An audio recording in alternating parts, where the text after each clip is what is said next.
Hi, this is Graham Jeacocke. Thanks for popping in.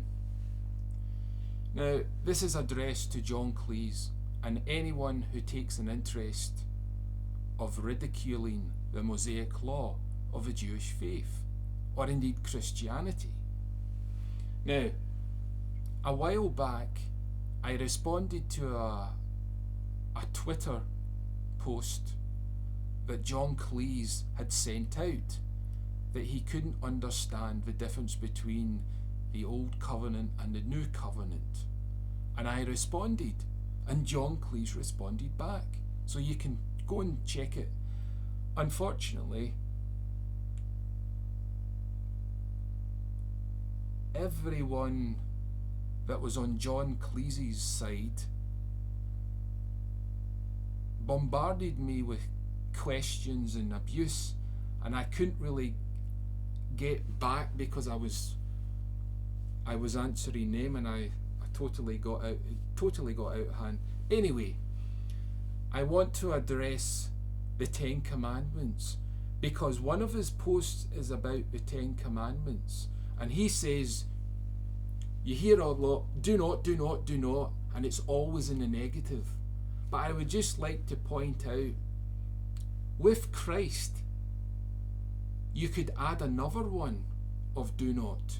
It says, do not fear death, because Jesus provided hope through his resurrection that death is not the end.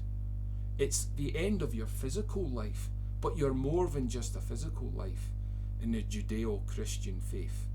But anyway, back to this. Right, let's take one command of the Ten Commandments.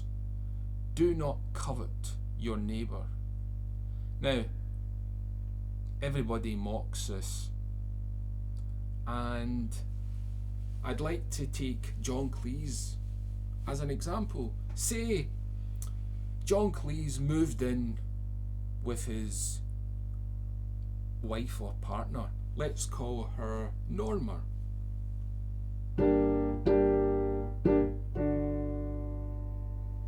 Okay, now we have Norma, and to me, Norma is this amazingly attractive woman, and I would like to get to know her.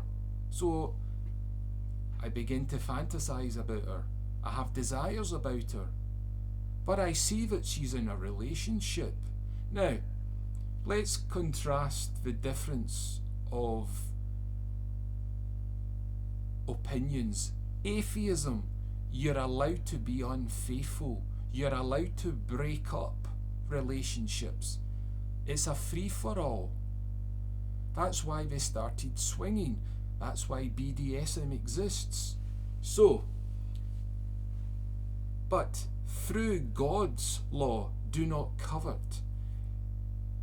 John Cleese, he studied law at Cambridge, so he's more knowledgeable than I. But unfortunately, John takes a literal view of the law.